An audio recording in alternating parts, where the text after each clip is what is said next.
Hai semua, kalau korang dah tengok episod lepas, korang tahu Hadiah Malaysia bukan cakap kosong.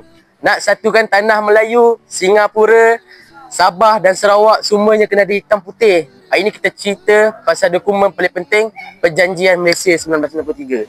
Pada 9 Julai 1993, Lancaster House, London, Tunku Abdul Rahman, Lee Kuan Yew dan Wakil Sabah, Sarawak duduk semeja dengan British. Mereka tanda tangan Perjanjian Malaysia, Malaysia Agreement 1993. Apa tujuan dia? Satu, rasmikan gabungan tanah Melayu, Singapura, Sabah dan Sarawak jadi satu negara iaitu Malaysia.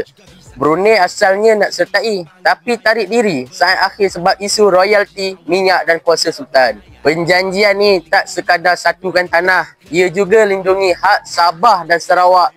Sebab tu wujudnya 20 perkara Sabah dan 18 perkara Sarawak, iaitu jaminan agama, bahasa, imigresen dan pendidikan.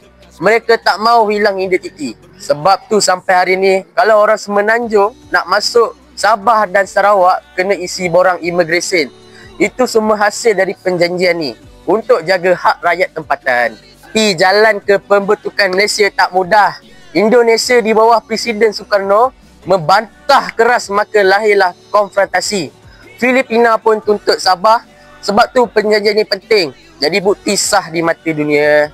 Sepatutnya Malaysia diisytihar pada 31 Ogos 1963, sama tarikh merdeka tanah Melayu.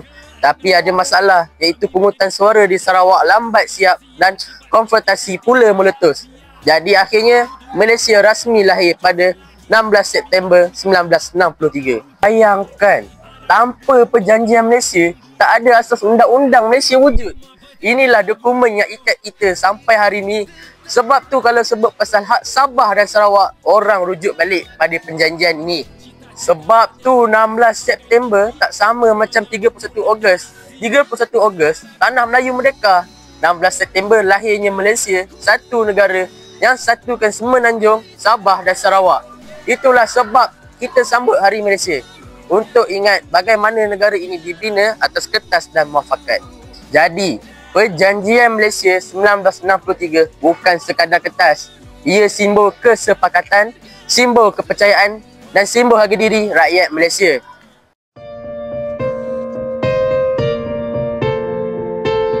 Maka dengan nama Allah yang Maha Murah lagi Maha Kesiani, saya Tunku Abdul Rahman Putra Al-Haj Ibni Almarhum Sultan Abdul Hamid Halim Shah, Perdana Menteri Malaysia, dengan ini mengisytiharkan dan mensyuhurkan bahawa mulai daripada 16 hari bulan September tahun 1963, dengan izin dan kehendak Allah Rabbul Alamin, akan kekal menjadi sebuah negara demokrasi yang merdeka lagi berdaulat dan kekalkan keamanan di antara segala bangsa di dalam dunia ini. Merdeka!